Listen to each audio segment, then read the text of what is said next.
the Education and Youth Matters Committee to order.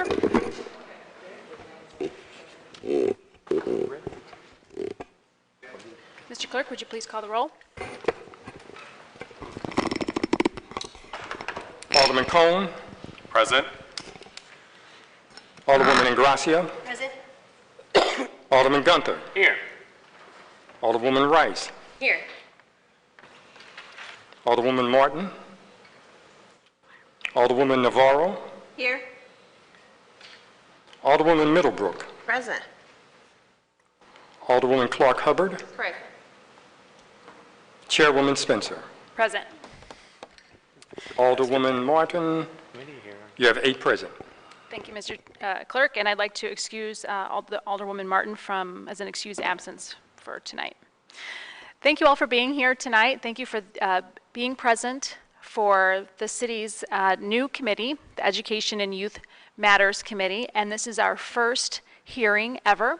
I'd like to give a special shout out to the alderman from the 25th for helping to develop this new committee so that the city of St. Louis can finally comprehensively review policies as it relates to our city's youth and as it relates to education concerns. We have a lot of shifts in education and we certainly have some very serious issues to tackle here. I'd also like to recognize the alderwoman from the 26th ward for suggesting that we have our first hearing be a public input hearing, which was the inspiration for holding tonight's hearing. And I think we've all agreed as members of this committee that it's important to hear from the general public and hear the concerns that we should be hearing for us to develop our focus as a newly formed committee for the city of St. Louis.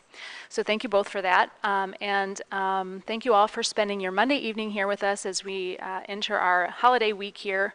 If you haven't already signed up to speak, we have a sign-in sheet as well as an agenda over here on the table, and we'll be taking the sign-in sheet so that we can hear from you all in an orderly manner. And that's over there to the right.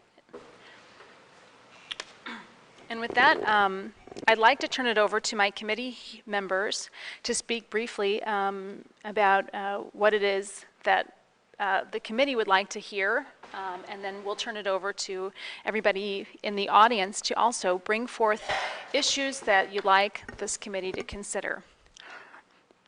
And with that, I'll start with the Vice Chairman, Alderman from the 25th. Thank you, Madam Chairwoman. I want to reiterate my appreciation to everyone that's here tonight. This committee has been many years in the making. When I first got down to the Board of Aldermen, I really wanted to focus as much energy on youth development in our city. And one of the things that I had learned over time being a member of the Board of Aldermen is that we really didn't have an opportunity as a board to engage the general public and also institutions and organizations that support youth in our community to have critical conversations around, youth, their development, their education, recreation opportunities, even things like pre-K care, before and after school programming. So it became an opportunity, I think, for us to create a space for those conversations to take place, and also hopefully provide a collaborative voice for the different organizations, institutions, and people that are doing the work to support our young people in this city. So I look forward to being on this committee. I look forward to working with all of you that are here tonight, in some cases continuing the work that we've been working on for many years now. But again, want to reiterate my appreciation for your time this evening as well. Alderwoman Ingracia. I don't have anything. Looking forward to hearing from everybody tonight. Alderman Gunther. Just the same. Thank you everyone for being able to show up tonight and give us kind of a little bit of input in the different fields that you all respectively work in. Noticing that we have some representatives from Roosevelt High School here, which is wonderful, Thomas Dunn Learning Center, which are two the schools and learning centers that greatly affect my ward. So thank you very much for being here. And some of the newly elected school board members, glad to have you here. And as we work on figuring out how the elected school board will be transitioning and taking over, that's what we're here for. So thank you very much for your input tonight. Alderwoman Rice. Thank you. Just echoing again, thanks everyone for being here. We're all looking forward to finding ways to connect City Hall to our schools, to our kids, making those connections, tying all of these pieces together. We know that there are a lot of really great things happening in the city, and then there are challenges that we have. And so the more we can get everybody in the same room to discuss what's going on and really see where our strengths are and then where the gaps are, hopefully we can help facilitate that process. So I don't think anybody thinks that we're going to take over and control anything from here, but we want to help facilitate the best communication possible for the best services for our kids and our present and our future. So thank you again, everyone, for being here, and thank you to Alderman Cohn for kicking this off and making this happen. Thanks. Alderwoman Navarro. Thank you. I'm also looking forward to hearing from everyone in the room. I will just mention, personally, one of the things that I hope that we can address as a committee is one of what I think is the biggest challenge that's going to be affecting our youth in the future, and that's the effects of the climate crisis. And while we need to be doing everything we can to mitigate that, what are we doing to prepare them to be leaders in this literally new environment? So, but again, I look forward to hearing from all of you tonight, so thank you. Alderwoman Middlebrook. Thank you. I look forward to hearing from everyone here tonight and pretty much learning from everyone here. That's pretty much it. And Alderwoman Clark Hubbard. Good evening. Like everyone, my colleagues said, thank you all for taking the time out on a Monday evening to come out and hear from us as much as we want to hear from you all. Thank you again, Shane. I know that there were ideas of having committees like this before, but at my first caucus meeting, for you to stand up and get it done, I was excited about that because Education and Youth Matters is one of the bigger issues to me, being a mother of 5 in the city of St. Louis Public School parent. And on a day like today, when they officially take back full governance, it's just important, and I think it's good that we are here together tonight and ready to work collaboratively to service our youth in the city. So thank you again for all of you. I'll be here. I look forward to hearing from you and to hearing how we all as a committee can help you all. Thank you. And with that, I will introduce the committee again. Just to read our mission as a committee, the Education and Youth Matters Committee will consider matters pertaining to education and youth development. This includes youth and adult education and youth development matters in both the public and private sectors. And I've been instructed by our clerk that for public hearing procedures, I am to read the first 2 paragraphs of our, as a part of our rules for the Board of Aldermen, so I'm going to go ahead and get that out of the way. We're not presenting a bill tonight, so this may seem a little bit out of context, but I'll go ahead and read these rules regardless. After the presentation of a bill at any public hearing, the proponents and opponents shall be heard alternately. All persons who wish to testify at a public hearing shall sign a list which shall be made available by the chairman of the committee at least 1/2 an hour before the announced time of the hearing. Thank you, Mr. Clerk, for providing such a list. The initial presentation of any witness shall be no longer than 5 minutes, except with the permission of the committee chairman. So if any of you would like to speak longer than 5 minutes, please give a heads up, and please be aware that we do all want to go home at some point tonight to our families or our dogs or whoever might be waiting for us. But any witness may respond to questions by members of the committee for an additional period of time to be determined by the committee chairman, and any witness may submit written testimony to the committee at any time prior to the conclusion of the hearing of the bill. We'll also be taking public comment for the next few weeks as we compile what is of interest. I know a lot of folks were on vacation this week, so if you don't get to say everything you want to say tonight, please feel free to submit them to me or any member of the committee, and we will share them amongst ourselves as we kind of develop the priorities going into this session. And with that, I'll bring up the first speaker. If there's anybody who hasn't signed up who would like to, please just indicate yourself to the clerk and we will make sure that we get you on the list. And first on the list tonight, we have Cece Tompkins. Is Cece in the room? And if you don't mind, for the folks at home, all of our hearings are being taped by SDL TV. So if you don't mind identifying yourself clearly into the microphone, that way. Sure.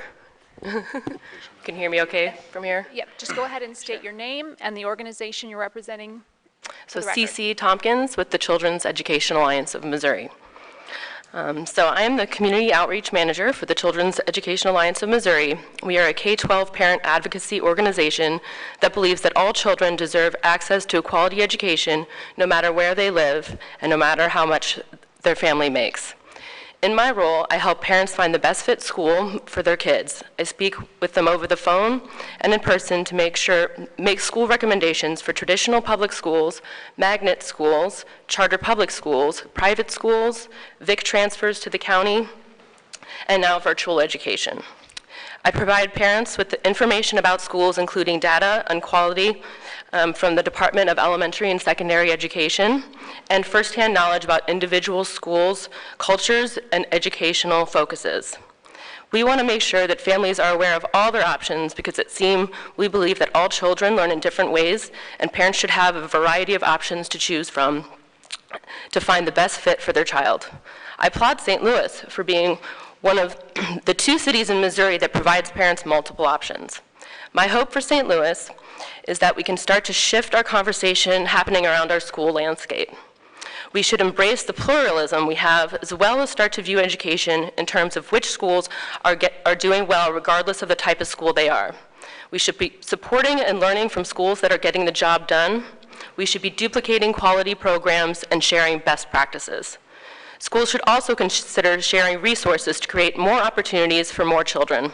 This is already happening in the Shaw neighborhood with the Greenhouse Venture, which is a shared STEM space for 4 schools. 2 private schools, St. Margaret of Scotland and Tower Grove Christian, Melanthi Magnet School, and St. Louis Language Immersion School, a charter public school. These are the kinds of partnerships that we need more of in St. Louis. We should be asking what is best for our children, not what is best for our education system. So my ask of you today is that you use this philosophy as your guiding principle when considering education in St. Louis. Look for more partnership opportunities. Stop engaging in a false us versus them debate between traditional public schools and public charter schools. Highlight, celebrate, and encourage the schools that are excelling, and don't be afraid to call out and question those that are not. Ask yourselves this: if you started from scratch today with no schools, no districts, no centuries of institutional traditions, what kind of education system would you create using all of the technology, freedom, and resources we have in the 21st century? Let's make that a reality in St. Louis. Thank you for your time. Does anybody have it? Thank you, CC Tompkins. I'll go ahead and ask, does anybody in the committee have any questions? Sure. Yeah, so can you just explain a little bit more in depth what your organization does in the St. Louis City area? Sure. So it's kind of a twofold thing. So in my role, I advise parents on school options and let them know all of their options that are available to them. But we're also a policy organization. So we work on K-12 education policy to create more opportunities for parents to have more options. And we're a statewide organization. So we're not just in St. Louis. We work with families in Kansas City, Springfield, Columbia, everywhere. Although I'm not able to advise on schools necessarily outside of St. Louis, so that part of our focus is just St. Louis specific. And so are you a 501c3 organization? Yes, we're a C3, so we just do advocacy. Okay. Yeah. And so does your organization primarily work with the charter schools, or do you work with public schools or parochial schools? Or we work with all schools. Okay. I know that since we do a lot of work with charter schools, that SLPS sees it, I think, as somewhat of a conflict to work directly with us. But I mean, we embrace all kinds of schools. Okay. So that's all the questions I had. Thank you.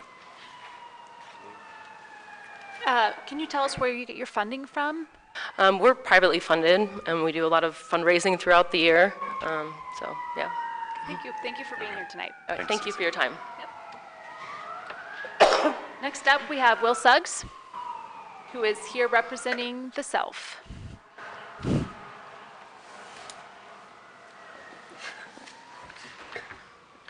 So my name is Will Suggs. For those of you who haven't met me, like I said, You when can I signed adjust the up, microphone if it's more comfortable for you. how's There you that? go. Feel much better. So I'm here today on behalf of my two kids. I'm a city parent. I have two kids who can't quite speak yet, so I'm here to advocate on their behalf. I grew up in the city of St. Louis. I've moved back. I didn't go to city public schools, but I love the city, and I hope to stay in the city and send my kids to city public schools. So when they're old enough to go to those schools, I want that to be an option for them. So I just want to offer kind of my thoughts on what I'm considering in the schools in my neighborhood and the options available to us. And I kind of wanted to start with just an anecdote that I have from when we first moved into our neighborhood. We live in Fox Park, and my wife, myself, and my daughter, this is before my son was born, attended a neighborhood event where SLPS, charter schools, a number of different community organizations all showed up to advocate for themselves in the park. People could get an idea of what they're doing, so we went to SLPS because we wanted to see what they had to offer. We don't know anything about our neighborhood schools. And the first thing we were directed to were the magnet schools. Whoever was there representing SLPS looked at us and decided that we would be best suited for magnets, even though my daughter at the time was about 1 year old, so I don't really know where they got the impression that we would be that advanced. I found it somewhat disturbing that the neighborhood schools down the streets weren't brought up first. I see neighborhood schools as potential anchors for neighborhoods, for communities, and the school district itself should be advocating for those first. When I brought up both Siegel and Shenandoah Elementary as alternatives to magnets, they had a representative there who told us that if we chose to send our daughter to pre-K there, that she assured us that she would be kept separate from the general population of students, as if that would be a concern of mine, which it isn't. So that was not a great start for me. I'm still committed to these neighborhood schools. I'd really like to send my kids there, but even looking into them more, I found some more issues that could potentially come up. So I'm trying to do some advocacy on the front end of things. The first thing I saw were test scores, which I know can go any which way. It all depends on where the kids are coming from and the resources available to them. But the other thing that really struck me was both Siegel and Shenandoah over 90% black, despite being in neighborhoods which are racially diverse. And particularly, I was able to look into this into Shenandoah because of the neighborhoods that it covers. Shenandoah covers all of Talgrove East, Compton Heights, Talgrove Heights, and Shaw, which are racially diverse, if not leaning white. And that school is still over 90% black. So what that says to me is that white families in those areas are sending their kids elsewhere. They're not choosing the neighborhood public school, and they're doing that because we've leaned on this policy of school choice. We're allowing them to take their kids and send them somewhere other than their black neighbors. And what we're doing by allowing them that choice is we're perpetuating segregation in those schools. So I would like to send my kids to those schools. I would like for those to be diverse schools, and I would like to see our city not perpetuating that de facto segregation through school choice. And that's something I think this committee can do something about. I know you're limited because the state has a lot more power over these matters than you do, but I would like to work with you all to see the best way to get that done. The other piece of this that I've been looking at more than anything else, because it's a much bigger topic, is looking at the revenue that's been diverted away from city public schools. And I know there's another committee that deals with a lot of revenue issues that this committee may not be able to cover a lot of it, but the primary things that I've been looking at are through the money diverted through tax increment financing, through tax abatements, which has largely become the status quo for any new development in the city of St. Louis, vouchers to private and religious schools, and charter schools, which I know there's plenty of advocates for those here today, but ultimately the vast majority end up performing the same, if not slightly worse, than public schools. I won't get into that debate, But what I would like to really focus on is the amount of money that these schools are missing out on. Our schools are under-resourced. Our teachers are paid extremely poorly. We're at very low. We're not at the worst state in the country in terms of how we compensate our teachers, but we can be doing much better. There's at least one presidential candidate who's advocated for a $60,000 minimum starting salary for public school teachers.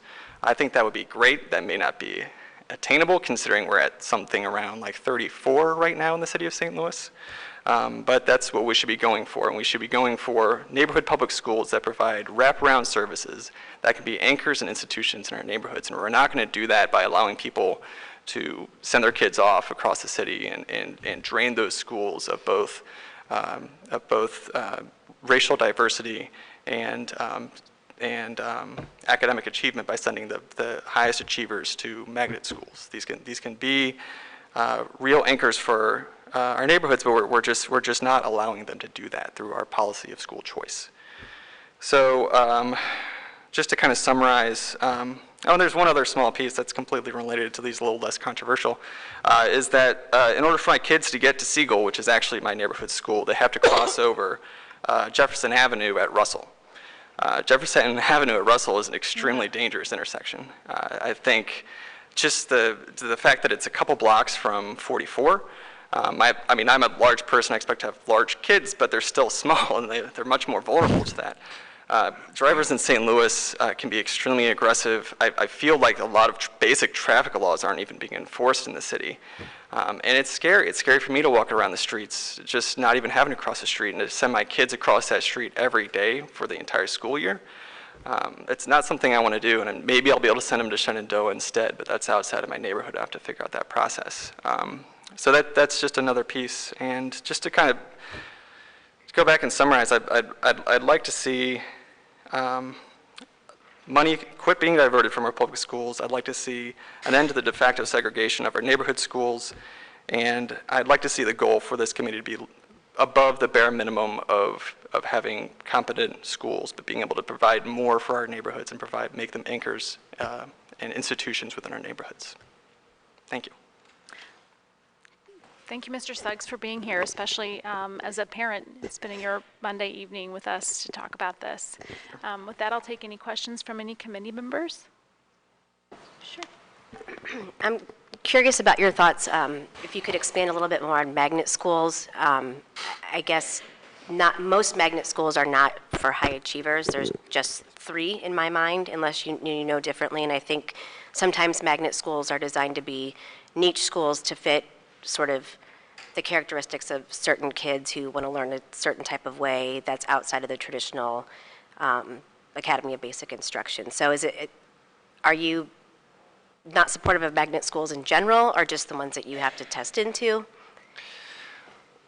Well, I don't see magnet schools as the biggest problem that SLPS is facing, honestly, but I do see them as a means for parents who can put in the time and the effort to get their kids into a different institution and pull them out of a classroom with kids who could benefit from their presence there.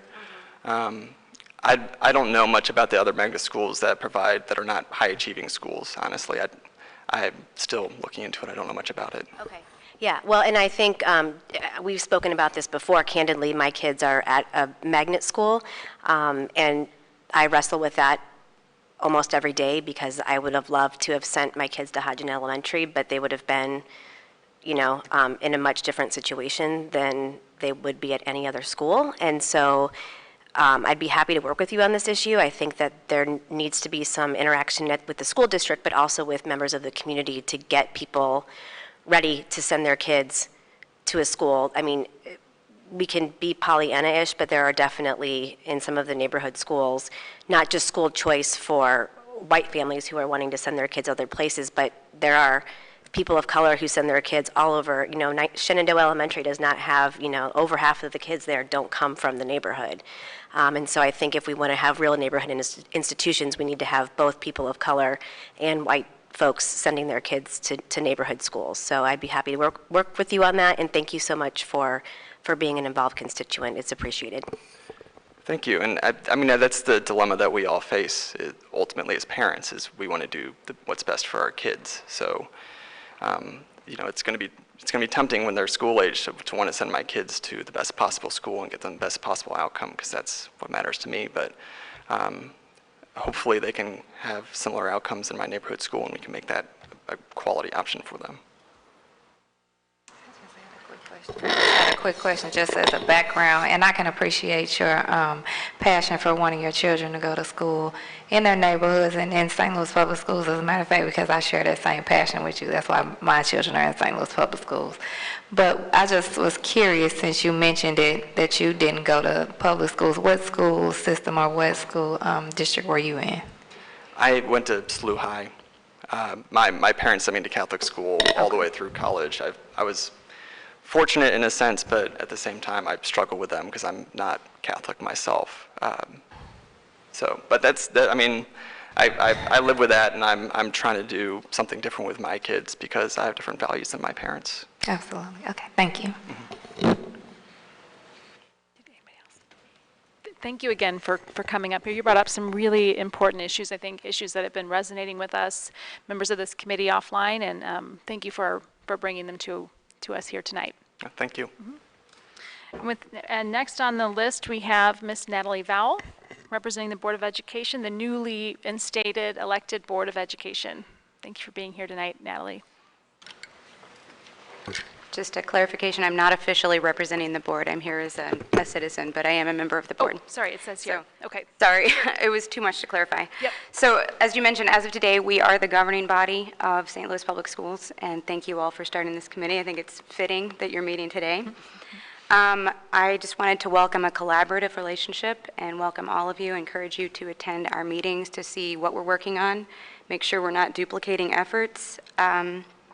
But most importantly, I think that we need to look at ways that socioeconomic and environmental factors are impacting student performance, and those are things that the school district can't necessarily handle, but the Board of Aldermen may be able to help lift some of those barriers. So looking at ways that we can work together as the Board of Education and with this committee. And lastly, as a resident of Mark Twain, I have 2 fellow Northsiders on this committee, and I would like to encourage all of you to reach out to the community and find out what they need before deciding what is best for them. So I think a collaborative approach with not just the school board, but the community itself, beyond public hearings, if that's possible, is a good way to approach things. So thank you very much, and that's all I have to say. Does anybody on the committee have any questions for Ms. Vowell? I do. So thank you again for being here, especially on a night that's as auspicious as tonight. You mentioned a few areas where we might be able to collaborate as a Board of Aldermen and also, as a school district. Can you elaborate a little bit further on those and just your experience and thoughts with regard to those things specifically and where we might be able to open up some conversations around that? So I think for me personally, I look at kids in my neighborhood who have housing insecurity, who have food insecurity, and those are things that the school system tries our best to address, and it's not always possible. We don't always have the funding or the capacity. So there are ways, hopefully, that you guys can work on that. Just picking up the slack, I guess, for lack of a better term, of where the schools have to draw the lines where we don't have the resources. So obviously welcome any of you guys' ideas. Okay. All right. Thank you. Just had a quick comment. Thank you for being here. I'm so excited that the elected school board is back, and please keep me posted on how I can be helpful. Looking forward to working with you all to make sure that we can address some issues that have been, I think, lying dormant for quite a while that are critically important to the success of a lot of the kids in our community.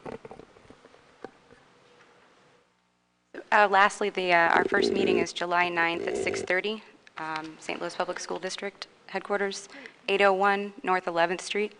So we hope you will join us for that. It should be a historic occasion. Ms. Vowell, you mentioned encouraging members of the board and specifically this committee to attend some of the Board of Election meetings. Board of Education. I'm sorry. We don't normally get notifications of those meetings. Perhaps that's something we could initiate together. Sure. Especially if there's something on an agenda that would be of a special interest to, or something that the Board of Aldermen could address. we could initiate a way to kind of make sure that at least this committee is aware of some of those more important Sure, needs. and I would be glad to get your contact information and send something to all of you. As a secretary of board, the past couple of years, I have always made sure, we had our meetings at different locations throughout the city, so I've always made sure to invite the alder people and committee people from those areas. So now that we're going to be meeting in a centralized location, perhaps it will be easier for everybody to join us. Thank you. Thank Anything you else? again for being here tonight. Can you just reiterate the meeting next week, July 9th? Yes, July 9th, 6:30 PM at St. Louis Public Schools District Headquarters, which is at 801 North 11th Street. And of course, anyone in the audience is welcome to attend too. Anything else? Thank you, Natalie.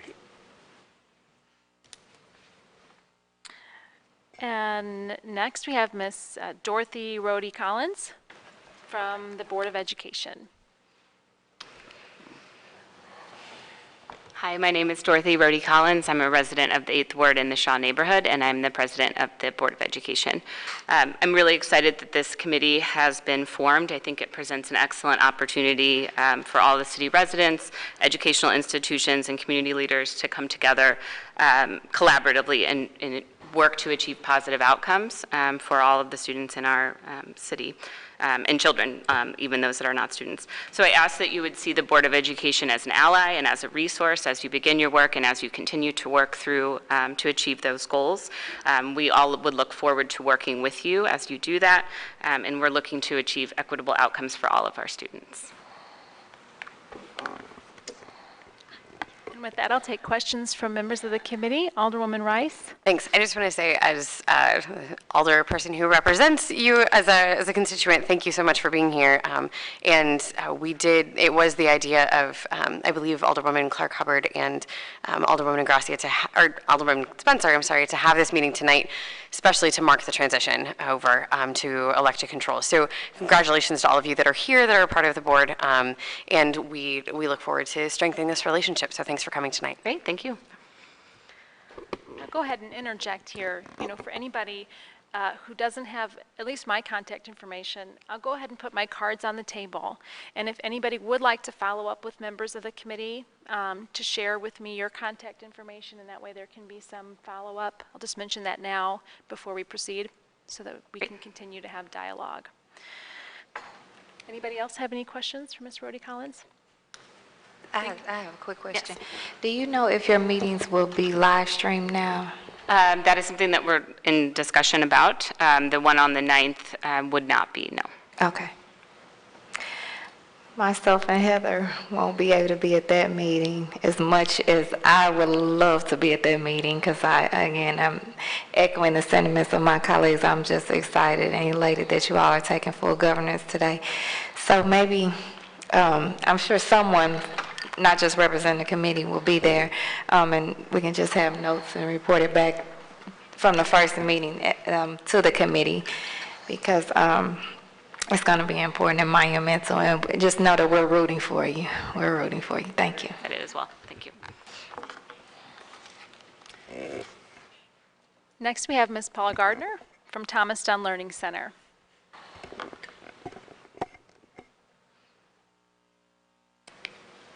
I want to start by thanking you guys for developing this committee. It's awesome, it's time, and hats off to all of you for serving on this committee.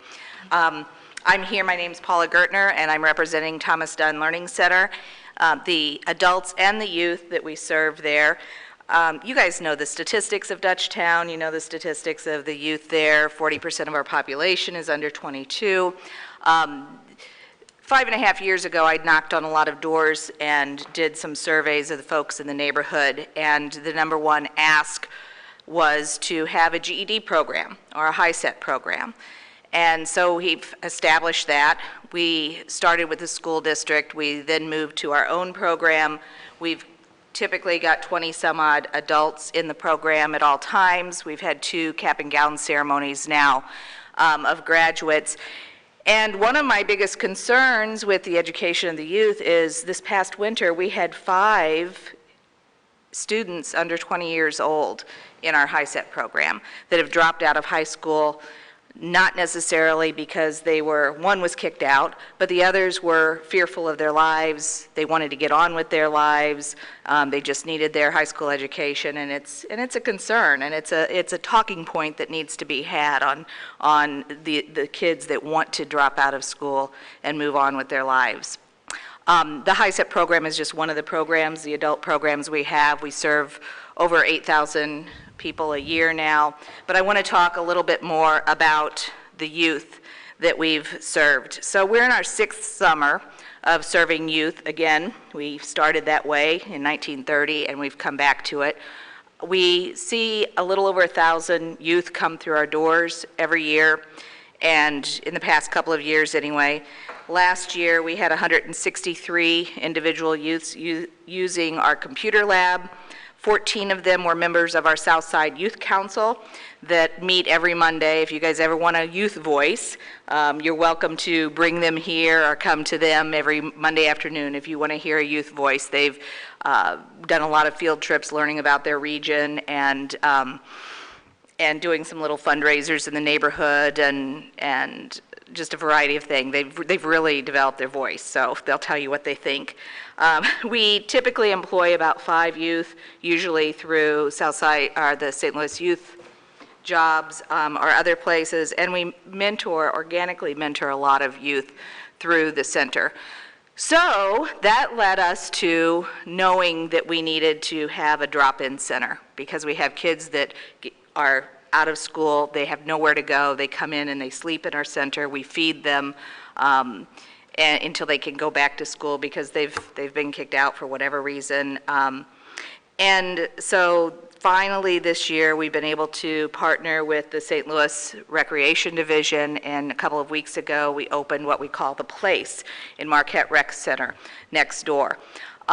It's only been open for 2 weeks now, but we've enrolled quite a few kids, and we actually saw our first girls last week, which has been hard because we typically see a lot of boys in the center. And so I want to tell you that the place is there to do whatever we need to do, whatever you guys need to do on the south side. We are open to work with you and do whatever needs to happen in Dutchtown. I've been reading a lot about Cure Violence lately. I remember when it was called Ceasefire quite a while ago, and I know the pros and cons of that, and I want to tell you that Thomas Dunn Learning Center supports Cure Violence and the curriculum there and the efforts, but I also want to take this opportunity to give a warning in the way we sometimes do things here in the city. Approximately 8 years ago, I had the pleasure of working with Dr. Laverne Carter on a research project that the city hired her for. She was from St. Louis. She's now in DC. She runs a research firm, and I had the pleasure of working with her to research all the stakeholders across the city on health-related issues. And after a year's worth of work, one of the #1 health indicators was gun violence. And the city rejected the survey, or the research, and didn't adopt it because they didn't feel that gun violence was a health issue. 8 years later, we know that gun violence is a health issue, and when I can walk into my office and look down at my desk and find a spent bullet there that I picked up on my shoe, and it just came in with me off the parking lot, we know that something's wrong there. If we're going to spend $500,000 on Cure Violence, I want to make sure that it's not just in North City. I love North City. That's where I worked for many years before I came down to South City, but I want to make sure that it's spread out among the North City and South City, because I just read Marcus McAllister's words it was in the American last week, and he said that it could be a mirage. I could be here another 7 years. And if we don't serve the entire city with that $500,000, then his words will come true, because it will be a mirage if we just select different parts of the city of our choosing. So on that note, I trust this committee, And I know you guys, and I trust, or many of you, and I trust you to do the right thing, and anything that we can do at Thomas Dunn Learning Center, we're there for you and support you. Questions? Thank you, Paula, for serving the youth in our city. As you mentioned, we have so many in Dutchtown. Yes. We have the highest concentration, in fact, in Dutchtown in the entire St. Louis region. So we thank you for serving our kids. Does anybody on the committee have any questions for Paula? I do. Oh, go ahead. I'll start with. Go ahead. Seniority has its privileges I know, someday. Shane. Thank you, Paula, for being here. I'm actually, on a personal note, quite happy that 3 of the aldermen that represent Dutchtown are also members of this committee, because Dutchtown has, one of the largest concentrations of youth, not only in the city but in the entire region. As you know, Dutchtown is one of the most densely populated areas in the St. Louis metropolitan region, has one of the most diverse and inclusive areas in the region, and has the largest concentration of families. So I try to remind people on the regular that even though people talk about families leaving the city, they certainly haven't been leaving Dutchtown. And so, for my ward specifically, that's a bit of a frustration point as well, because we haven't had a school presence in the 25th ward at all, and so to have roughly 30% of my population underneath the age of 18 and to not have one school located within my ward. Now I admit I have several around the periphery of my ward, but to have that many young people in that community and not have a single school in that area is very frustrating. I've worked very hard at trying to get recreation programs up and running, and as you know, Jean Slade Boys and Girls Club is now opening up a facility on a second location in the Dutchtown area, which is very exciting. But I want to publicly commend you for all of the work that you've done in Dutchtown, Gravois Park, Marine Villa, and Mount Pleasant. And just in the last years that you've been executive director at Thomas Dunn, it has definitely become more of an anchor institution within our communities, and getting back to the roots of the organization and servicing the young people in our community. Because for a while there, when I first got elected, they were very much focused on senior programs, which are needed, certainly, in our city, and very much welcomed. But we have obviously a huge need for youth in our communities and making sure that they have programs and opportunities to be successful. So thank you for all of your work. Thank you. Thank you. I don't have any questions. Other members of the committee? Alderman Gracia? Hi, Paula. Hi, Kristen. Thanks so much for being down here. And do you happen to have a copy of the research that you mentioned before that you said the city rejected with respect to the public health? I can get it for you.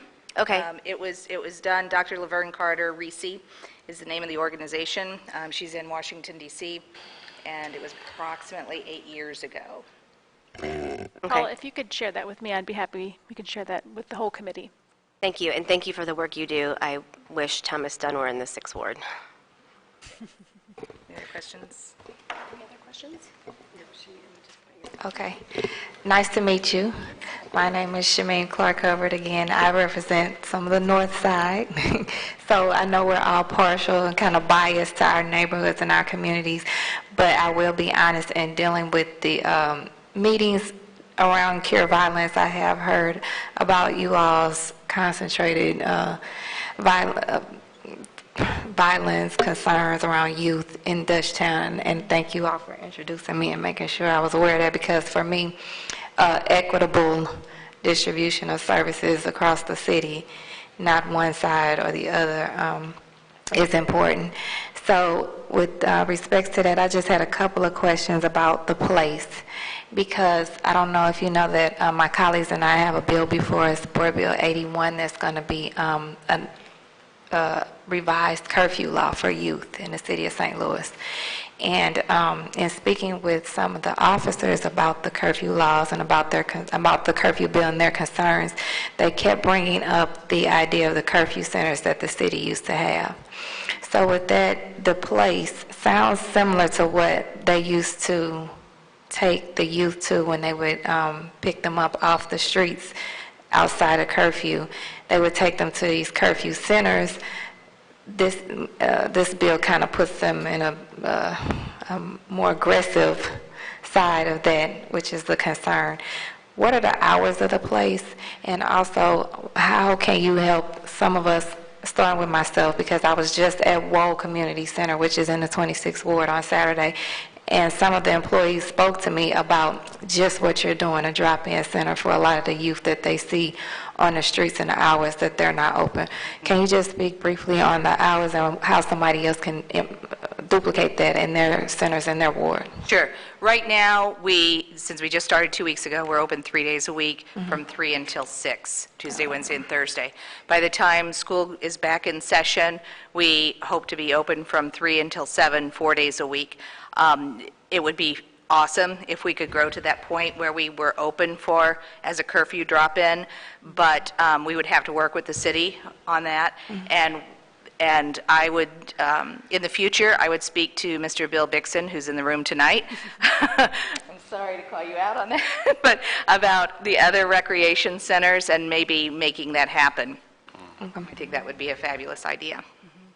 And just as a point of clarity, that $500,000 for the Cure Violence is only one center. So I wish that would fund more where we could go from from one side to the north side to the south side and in between. But the reality is they reported to us that $500,000 would only have one center. So hopefully, like you said, it won't be a mirage and it'll go to the right communities first. And in the meantime, other community organizations that have been doing the work here faithfully will be still standing in the gap. So thank you. Thank you. Thank you, Paula. And next we have Nora Ryan from Roosevelt. You know, I'm with the Roosevelt Community Council. My name is Nora Ryan. I'm a volunteer. We're all volunteers with the Community Council. I actually brought written comments. I'll hold on to one for the time being, in case I forget what I was going to say. But I'm not going to read this, but I do have a little bit of background about the Community Council, some thoughts on things that we've learned through organizing the community, and then starting at the bottom of page 2, some ideas on what aldermen can do. Thank you. I think there's a lot this committee can do, and I think it's great that you're doing this.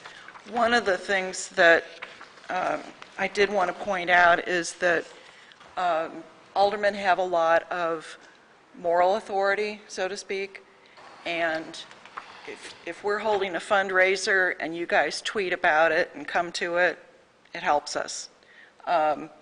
If we're having a meeting and you tweet about it and you let people know, that helps us.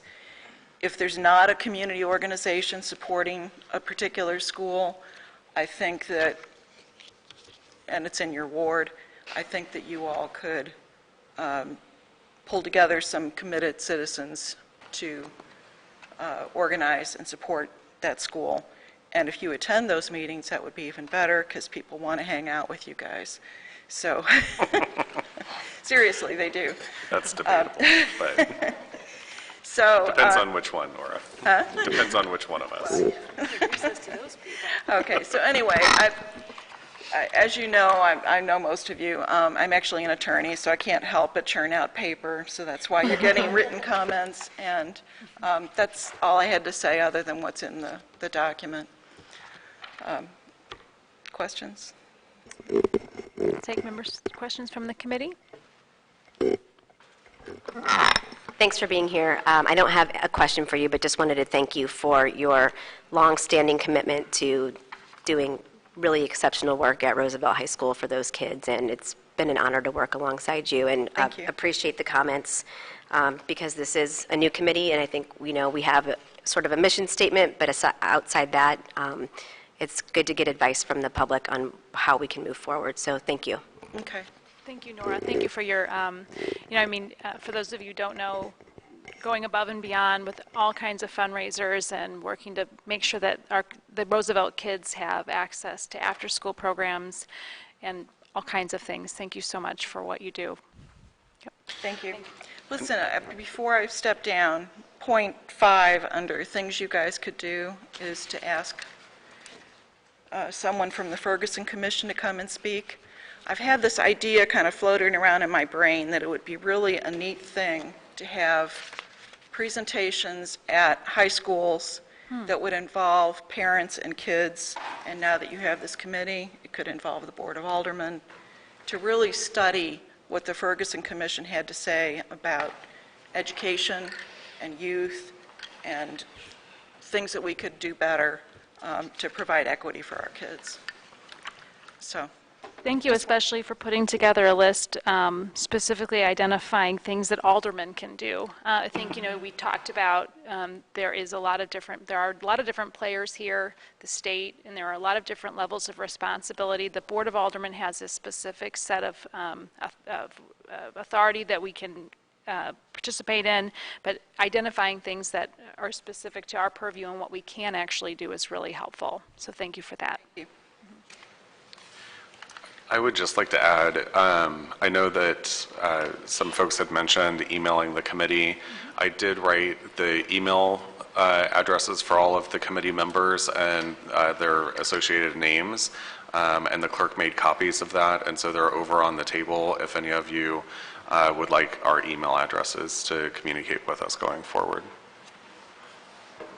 With that, we'll take our next speaker, Ms. Joyce Roberts from the St. Louis Public School Board of Education. Dr. Roberts, I should have said, excuse me. Good evening, everyone, members of the committee, and also members of the listening audience. I am Dr. Joyce M. Roberts. I'm here as a resident of the new mighty 26th Ward, where I'm represented by Alderwoman Shameen Clark Hubbard. And I'm also a member of the St. Louis Public Schools Board of Education, where I serve as its secretary.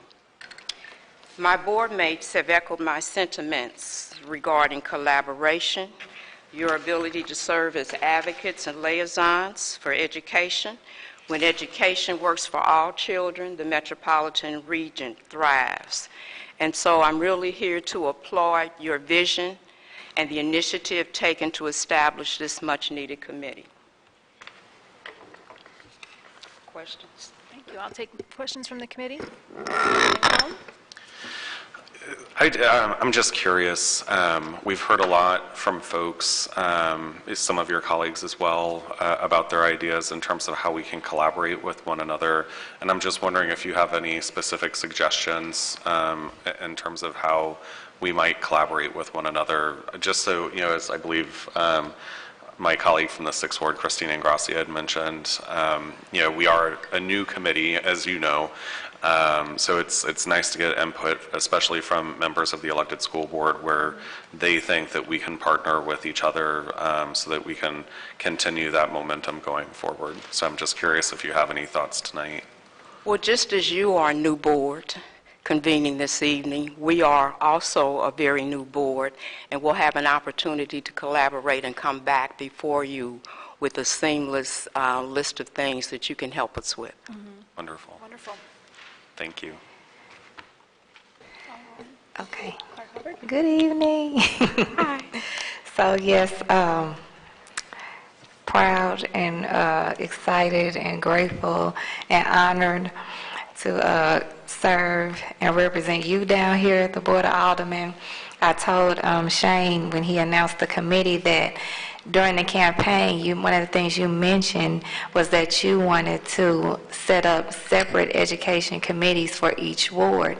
And you were steadfast and faithfully down at the Board of Aldermen. I don't know if you guys remember, every Friday at the meetings, during the meetings, and that's that commitment, that level of commitment, we just don't see that, especially around our education, especially around St. Louis Public Schools. So, of course, I was impressed and just wanted to get attached to whatever you were doing, and I was excited about trying to promote those committees, but I guess that's how God works. The committee has gone to a whole nother level. It's actually a standing committee now at the Board of Aldermen, so I told Shane that when he introduced that this was going to be really good for the Board of Aldermen and for the city for us to work together in your transition process as well as the development of this new committee. So Dr. Roberts, thank you for all you do, all you've done, and all you do.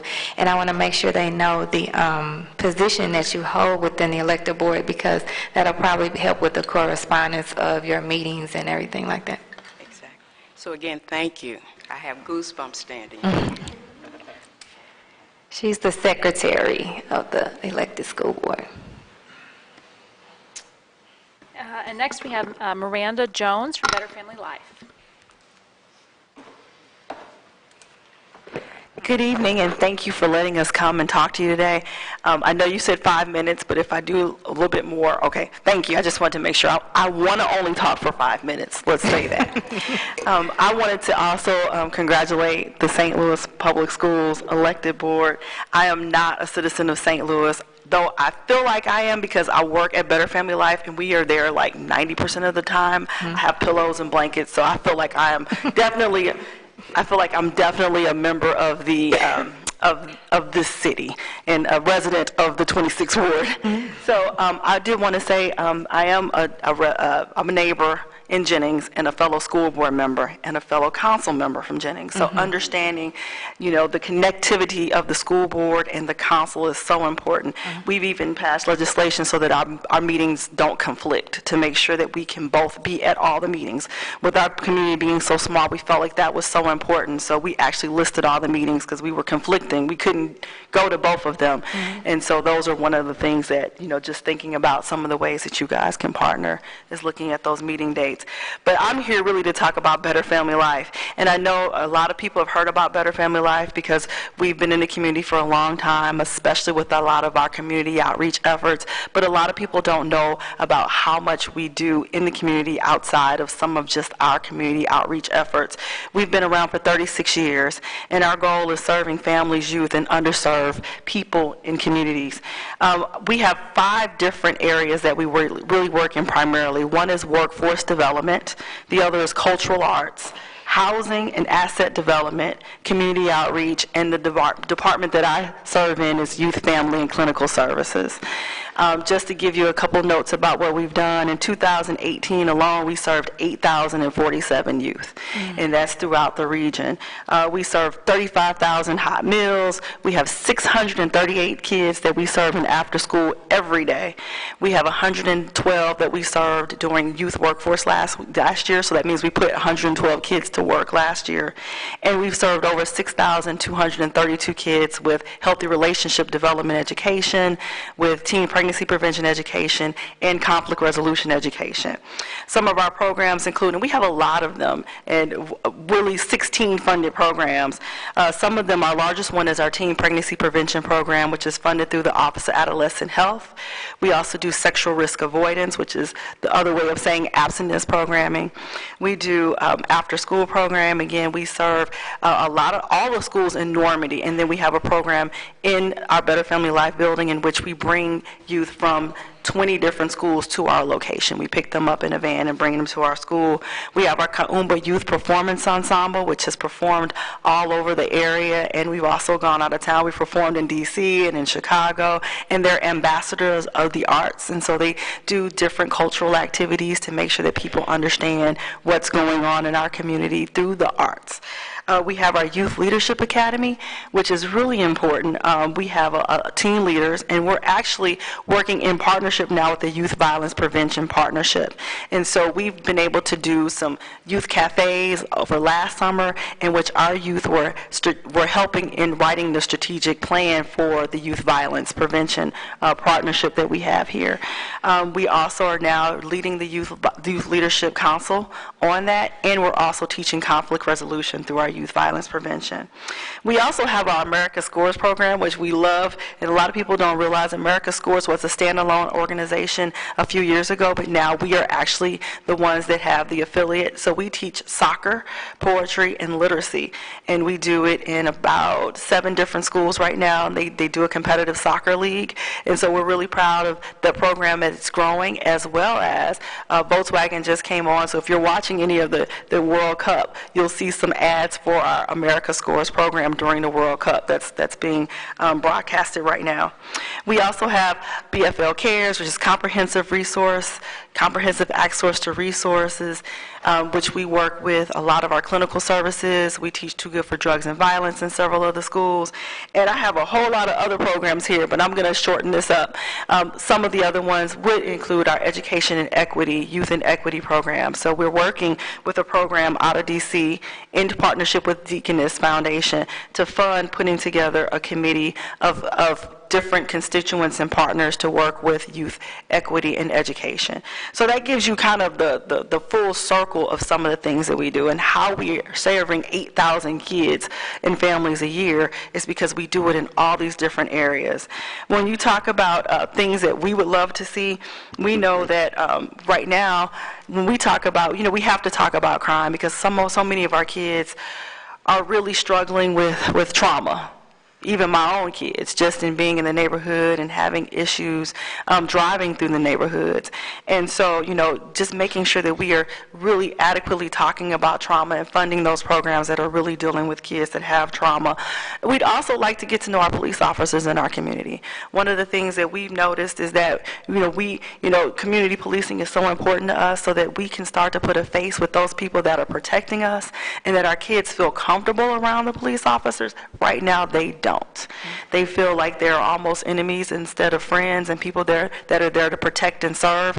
And so I really think we have to bridge that gap between our community officers, and our youth. They need to feel like that's a safe place that they can go and they can turn to. And so that's one of our things that we really want to do with our Youth Leadership Council, is to get them to really start to put a face with these officers, and for the officers to put a face with our children. Some of the other things, after school in our ward, because all of our schools, we have fewer schools now. We have a lot less opportunities for youth, and so having more programs that kids can come to. We're open every day from 2:30 to 6:30 every day. We serve them a hot meal every day. We do homework, making sure that we are working in partnership with the St. Louis Public Schools and with you all to make sure that we have adequate funding for those programs, as well as the recreational programs that we have. Our Alderwoman talked about Wohl Community Center the other day, but I encourage you all to go and look at these programs and look at the facilities and how much money and resources need to be poured into the facilities for them to be places that children feel comfortable in and can, really feel safe and thrive in those community centers. We need to put more money into those recreation centers and those green spaces. We try to use our green spaces. We walk to Ivory Prairie Park, but a lot of times we struggle with being able to play soccer there because the grass is too high or there's glass bottles. And so we do a community cleanup through our organization and through the kids, but that's something that you guys should take a look at and really see what's going on in our communities. So with that being said, I encourage you all to take a tour of our community, take a tour of Better Family Life, come and see what we do, come and meet some of our kids and see what our kids have to say and really use them as voices. They are our future. And I'm so excited about this committee, more excited than you probably realize, because I'm so jealous that you guys have done this and just really are focused, especially on today, which is a historic day. This is just a culmination of really bringing everyone together that cares about youth, and this is our future. So I can't be more excited to be here today and to talk to you all and to be a part of whatever you all have planned for the future, to be able to do better things for our kids, which are our future. Thank you, Miranda. And with that, I'll take some questions from the committee. Yeah, so I just, thank you, Madam Chair. I first want to address getting out and being visible in our communities. I actually recently took over the chairmanship of our Parks and Environmental Committee at the Board of Aldermen. And one of the things that I am advocating for is we are actually going to start doing tours of our city parks. It's the first time in the history of the Board of Aldermen I've been told that the Parks Committee will actually go and visit our city's parks. We have about 107 of them in the city, so I'm not sure that we'll get to every single one of them over the course of the year, but I'm working with the Parks Department to make sure that we get a great cross-section of not just our larger parks, but our neighborhood parks as well, so that the committee down here has a better understanding of the conditions and desires of our community for our park system. I'm also going to be moving our Parks Committee meetings to recreation centers throughout the city so that our Parks Committee members will have visibility to the conditions of our recreation centers and also learn more about them and where they are, right? So we all come down here representing our respective areas, but some of us have been able to, have the ability to go out and see, those resources in our cities, and others aren't. We also have a fairly new Board of Aldermen. Probably in the last 6 years that I've been down here, we've had probably about 50% turnover with new, freshly elected members. So lots of new faces down here. So I think it's a perfect opportunity to help create that visibility across the city and gain exposure and understanding of how our city is functioning right now. I did vote no on the board bill for our city budget this past Friday, partly because I don't think that we're doing an adequate job funding basic city services like forestry and parks. I don't want you to think that that is a struggle just in North St. Louis. It's certainly a struggle that we have in Southeast City as well. The Marquette Park that Thomas Dunn Learning Center is in the kind of corner of, it was probably about a foot tall grass before it got mowed last week, and other parks, in my ward, and I know Kara and Dan, who represent Southeast City wards, for the last few years in particular, I think last year I drove around and we had grasses 4 foot tall in some cases. And so, it's unacceptable and it's not appropriate, and it doesn't do anything to raise our communities up and does not afford particularly our youth the opportunity, a safe and inviting place for them to play. So I hear you, and I want to make sure that you're aware that I, for my part, am trying to do what I can to bring resolutions to those types of concerns and issues as well. But I'm so happy to be part of this committee because I think it will amplify those concerns as well and give voice to those so that hopefully we can get even better resolve for them. So thank you. And I definitely feel your passion and energy. So there's probably some things that we can talk about in terms of some grant funding and other businesses that would support some of the green space development that you so desire. Yeah, thank you. Other questions? Hi there. I just have a quick couple of comments. Thanks so much for the work you do in the community. Even though Better Family Life's footprint does not include 6 ward neighborhoods, anytime I've needed your services and I call or text James Clark, he immediately responds. He's sent community outreach workers, or he has gone himself to intervene with people in my neighborhoods, especially folks who are under the age of probably 25, to make sure that they will not become the victims of violence or that they are not going to perpetrate on someone else. And so he's served me in Clinton Peabody, the Gate District, and Fox Park. And to the folks who were talking about Cure Violence before, Paula, I mean, Better Family Life is doing some very similar work to cure violence, and I think it's probably uniquely fit to St. Louis, and I would love to see that program expand. And so, I mean, that is critical work in our community right now, is getting people to stop using guns to solve conflicts. So thank you. Absolutely. Thank you. Any other questions? I just, of course, I'm going to have to say something because, again, as the proud alderwoman of representing Better Family Life, the 26th Ward, I just want to thank you and your team here. I hope they could be introduced as well, just so people can know and put names with faces. And as a parent of Better Family Life, my children have been serviced through Better Family Life over the years to this day. As a matter of fact, I picked up my daughter from Better Family Life on my way here. So thank you. Please continue, and I'm excited again as you are about this committee and now being able to be a resource and help you and bridge the centers along Ms. Pauline's center, your center north and south, and bridge us together so that the work can be done equitably and collectively across serving all the youth in our city. So thank you so much to Better Family Life for being here tonight and for all the work you've done and continue to do. And if you have meetings, and I thought about it after you sat down as well, maybe just like we go to meetings in our respective wards, if you all want, I guess, representation from the Youth and Education Matters, Education and Youth Matters Committee at your meetings, be it a board meeting or a meeting as well, I think that we can all agree that we can find one of us to come and represent. That would be awesome, and I appreciate you. The breath of fresh air that you've brought to the 26th Ward is unmatched, so thank you so much. And I want to introduce Erica Driver, who is the Senior Director of Youth and Family Services, and Charnel Sharp, who is one of our prevention educators. So they are definitely a team, and we have some really dedicated staff and parents that make this program work. So it's definitely a village that helps the whole community. So thank you again. Thank you. And up next, we have Tracy Miller.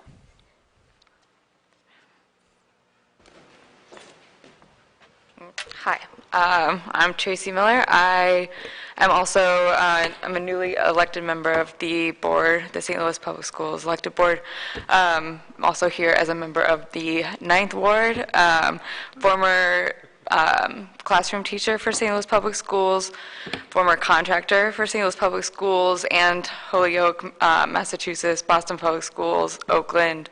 I have run youth programs at women's shelters, including at Safe Connections here in St. Louis. I've been working with after-school programs in the area.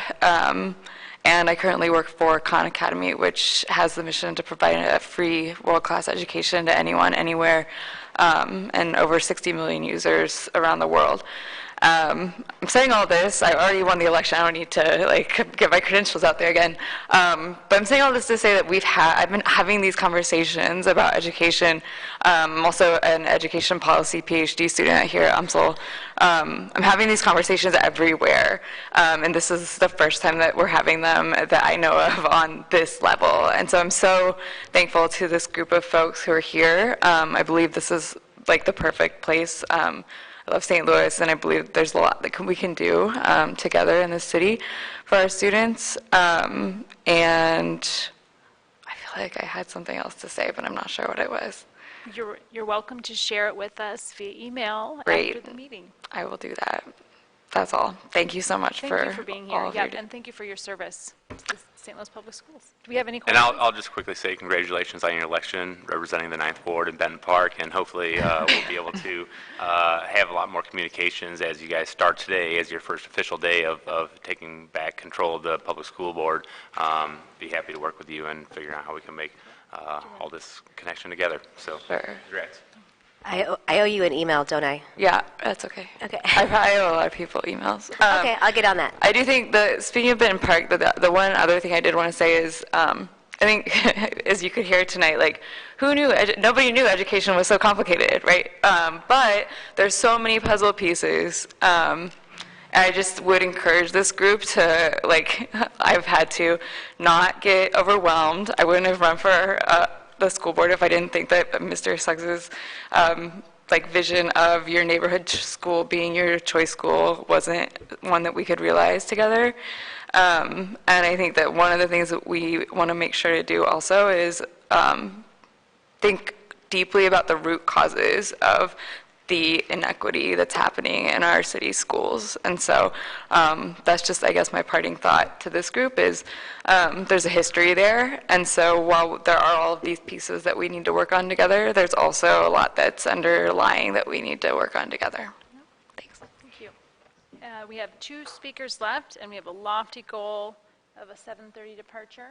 But we have plenty of time to do that. With that, I'll invite up Mr. Adam Lane from the St. Louis. Well, it says here you're representing yourself. But, yeah, okay, great. Thank you for being here tonight. Thank you for having me. My name is Adam Lane. I do represent myself, but also a board member, newly elected board member for St. Louis Public Schools. When Alderwoman Hubbard told me about, Clark Hubbard, sorry, told me about this committee, we rejoiced together for many reasons. I think one of the big reason is during my campaign and during Alderwoman Clark Hubbard's campaign, we talked a lot about how education only seems important when we're talking about what's not happening, but it also only seems important when we're talking about school board elections. But all throughout the year, we're really not talking about education as much as we should, yet we say it's so important.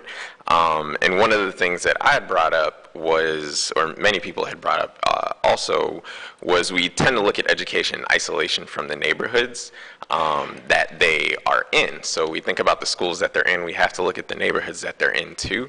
And when you think about St. Louis, and I am not a St. Louis native, so I will acknowledge that, but for the last, well, since January, I've been working at WashU in the Academy on Diversity, Equity, and Inclusion, and my entire job was to do research into the racial history and oppression of St. Louis, especially as it pertains to WashU and their impact. And you learn a lot and you see a lot that hasn't changed.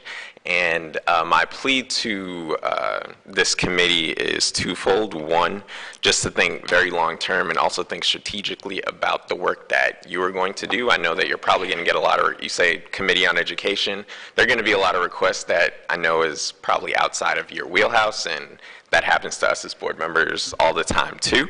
But think strategically about your role and the role that you play as alderman in St. Louis. But I also want to urge you to think about and acknowledge the fact that this is a black and white city. It has a deep history of racial oppression. Will Suggs talked about his experience going up to a school and being recommended for a magnet, and alluding to the fact, he alluded, I will say, because he's a well-spoken white man, that means that you are suited for these schools. So that type of stuff is soaked into the blood and the soil of St. Louis, and that's systemic. So that's not something that a TIF is going to solve in having someone think that because of the color of my skin, I am more suited for this school than the other. If we look at how it pertains to real estate and realty, you have realtors who will look at a Will Suggs, sorry if I keep using you as an example, but look at a Will Suggs and immediately rule out many houses in certain places. So if we want our kids to be able to sit side by side with other kids that look different from them in the classroom, we have to be willing to have people who want to be in neighborhoods living next door to people who look different from them. About the funding and about the abatements, one thing that I heard a lot during Aldergeddon was a lot of the candidates talking about how funding to develop southern South City areas is just more attractive than North City areas. If you look at the I forget the name of it right now, LRA properties list, you see a lot more on the north side than you do on the south side. Neighborhoods and neighborhood development does play a big role into the schools that we have. It plays a big role into how we fund those schools, unfortunately. But it also plays a big role in where people feel comfortable and safe sending their kids. So if we can't have strong neighborhoods, and we can look around and see which neighborhoods are stronger than others, but if we can't have strong neighborhoods in all of St. Louis, then we're not going to have strong schools in all of St. Louis. So yes, so I will say that the six other board members, 7 if you count the superintendent, we'll be working as hard as we can, and we already have been working as hard as we can to ensure that we can be effective governors of SLPS. But we want your help in doing what you can do, especially for community development, neighborhood development, city partnerships, to make sure that that is as successful as possible. Thank you.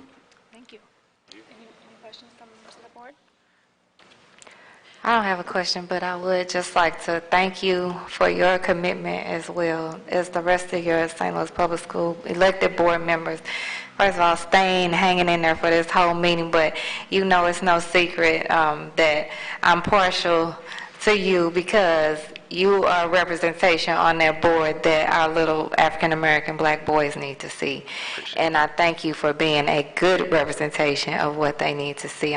Dr. Roberts can contest that sometimes, or speak to the fact that our black boys are hard to educate at times, but they need to see, that it's important not just to you, but to our communities and to the adults in our community. And so that'll give them a leg up and inspire them to want to do better and want to be better. You were a teacher in the St. Louis Public Schools before. You didn't speak to that, so you know the challenges that we have in the St. Louis Public Schools, and I thank you, and I also thank you for always having the guts to call out the elephant in the room and know that race is important, and like you said, it's systemic in this city, and that you're ready to fight and we're ready to fight for you and for everyone in here to make sure that it's better for our children and our children's children and leading on. So thank you, Adam, for your continued service now on this yet another platform, because you've been serving, you and your beautiful fiance, wife, queen, but you guys have been in the forefront in our communities for youth and education. So thank you, and we look forward to helping you and supporting you all and the elected school board as much as we can. Thank you. And that reminded me, I did teach at Clyde C. Miller Career Academy, and I did want to address Alderwoman Ingracia's question about magnet schools being for academically gifted students. So the intent is not that, but the way that the magnet schools have progressed over time, it does tend to be that. So for example, Metro is one of the smallest high schools, and they get smaller because the freshman class that they take don't all matriculate to, or don't all graduate. They do weed out students who are lower performing and don't have the certain test scores. They're working to change that right now, but that is the kind of the standard operating procedure for a lot of the magnet schools. So you have to test in. Sometimes some of the requirements to get in there aren't as equitable as possible, and I don't mean like they're intentionally inequitable, but if I have an interview at Metro High School, but I don't have the financial means to actually get there, and we know how transportation is in the city, that can create some inequity there. So there are all that to say, yes, they have turned into schools that are for high-performing students, and even when they accept high-performing students, they still do weed out and cut off the top. I couldn't agree more, and that was sort of what I was alluding to with respect to the struggle that I have, because my kids go to Ballencrot, but they were, designated as gifted when they were 3 years old, and they never have to take another test again to, prove that they are, and I don't even think that the curriculum is accelerated. It's not gifted. It's an accelerated program, and so I would like to have conversations to figure out how we, if we're going to have magnet schools, make them truly, serving students with a certain type of need or learning style that's important for them to be successful, and not something that's, I've seen it happen at Mallinckrodt. When we first got there, it was extremely diverse. Now we're probably less than 30%, and that's not something that makes me happy, but maybe I was a coward, and I just chose the easier path for my kids, and hopefully we can start to do something different in the future. Absolutely. And then on the flip side of that, if you don't test into the gifted program early or get into a magnet program early, your trajectory is already severely limited, because then getting into a magnet or choice school or more choice school later is slim to none. Thank you. Thank you for bringing that up. Thank you. And our last speaker of the evening, Marcus Robinson. Marcus, thank you for joining us tonight. My pleasure. Thank you for the invitation. Appreciate the time that you're giving to this really important issue. I've devoted my life to children. Somebody asked me yesterday had I ever worked fast food, and they were insulted when I said I did not, because I was working day camp and after school programs with kids from the time I was a junior in high school. And so I'm in my 25th year as a professional educator. I live in the 7th Ward. I grew up in the 18th Ward. If I get my way in a few weeks, I'll move back to the 18th Ward. I love this city, and have had the opportunity as an educator to be a classroom teacher in public and private settings, to be a school principal in an urban setting, to lead a system of schools, and for the last 3 years to work in educational philanthropy. Right now, I work for the Opportunity Trust, which is a new education nonprofit. We provide grants to schools and youth-serving organizations in an effort to try to promote quality school options in St. Louis and St. Louis County. A little bit about our organization. We essentially have 4 prongs that we support and provide grants in. One, practice, people, policy, parents. And so in practice, we're hoping to find the most effective public education programs that are working for kids in the city, and to grow those programs and to provide them the seed money to serve more kids. We focus on people. How do we improve the talent equation here in St. Louis? Grants to groups like Teach for America, the St. Louis Teacher Residency. We're thinking about ways to do leadership pipelines for our urban schools. I had superintendents reflect just last week. We need greater pipelines for the principal's office, and that's a problem that we hope to solve. We also sponsor an educational entrepreneur in residence, where we give an individual in this community funding for 2 years to develop an innovative school model for St. Louis. So we're working on people. We also talk about policy. How do we take the most obstructive policies that get in the way of public educators trying to do their job and move those out of the way, so these great people have a clearer pathway to be able to serve our kids. And finally, this whole question of parents. I've been involved in the school reform movement for almost 20 years, and I think the thing that school reform got wrong nationally is this whole question of supply versus demand. And so I think philanthropists across the country did what they thought was a good job of proliferating school options without really connecting with communities and neighborhoods around what the best options needed to be. What is the demand? And so we're investing in groups that are helping parents be educated and informed about school options, and also advocate for what they think is best for their kids. So in a nutshell, that's what the Opportunity Trust is and what it does. And I'd love to talk to you more offline about our work and how that might intersect with the work of the Board of Aldermen. I want to echo your excitement around the elected school board and their leadership.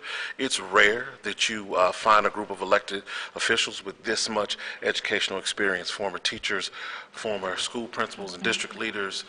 That's a unique perspective for a city school board to be able to bring to bear on behalf of the citizens in this community. So I'm excited about that. You posed an interesting question around this group and its charge and where it could be most useful. And I will just say, not as a representative of the philanthropic community, but just really as a citizen in this community, I think there has to be a conversation at some point about what school quality is all about. We talk a lot about the transformation of our neighborhoods and the things that plague them. And some of the problems seem almost intractable when we start to talk about things like youth violence, for instance. But I heard a priest by the name of Greg Doyle in LA, who runs a group called Homeboy Industries, say that youth violence is not about guns, it's about the ruthless absence of hope. So the question before us as a community ultimately is, what kinds of structures, that's translated schools, but it's also community centers, it's great parks. What kind of structures are necessary to give hope to our kids and to their families, so that we don't have the kind of flight we have when young families decide that they need to move from our neighborhoods into something that they think is better? How do we create hope? And so there's a quality question to be had as a community. I think our problems can be solved once we set a bar for what we think quality, hope-building, youth-serving structures look like. Because then that helps this Board of Education understand the kind of schools that we ought to be thinking about. We don't just need better schools, as my partner Eric Scroggins says in this work at the Opportunity Trust, we need different schools. And not just schools with different curriculum, not just schools with different wraparound services. We may need schools that don't close at 3 o'clock in the afternoon. We may need schools that don't have a summer break. We may need schools that, in addition to doing schooling, we provide access to a bevy of growth experiences that kids need to be healthy and whole. And so I believe with all my heart that conversation is not just about these fine people who are running a significant school district. It's not just about us out hunting for resources for this community, but it's also about you and how you represent the neighborhoods in this city to help us understand where our greatest priority is. You set the finish line We're always going to want to improve.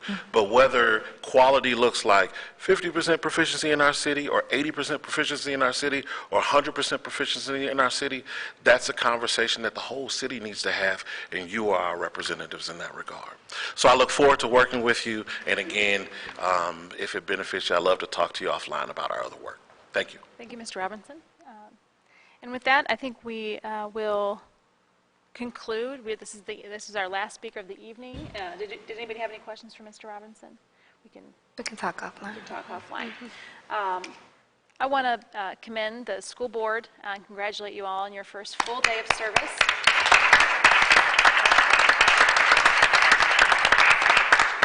Thank you for bringing your perspective here. Dr. Adams, of course, the superintendent, was here earlier in support of our elected school board.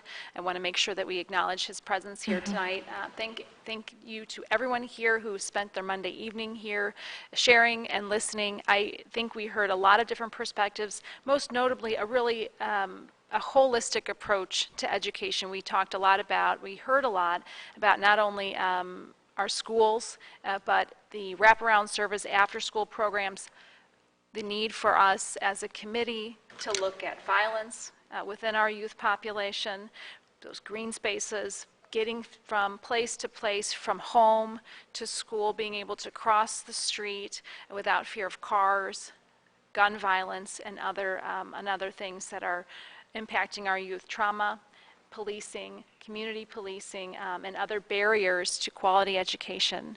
I think I was a little personally surprised to hear so much about things outside of the educational system, but really reminded, I think, all of us how important a holistic approach to schools and education and really everything that impacts city residents really is. So thank you for reminding us all of that. I think what we'll do moving forward is have an email chain, an email list that we can have the general public, anybody sign up for, to make sure that you're aware of meetings that we're going to have, items that we'll cover, topics that we will cover. And I ask you all to remember that the Board of Aldermen is a policy legislative body.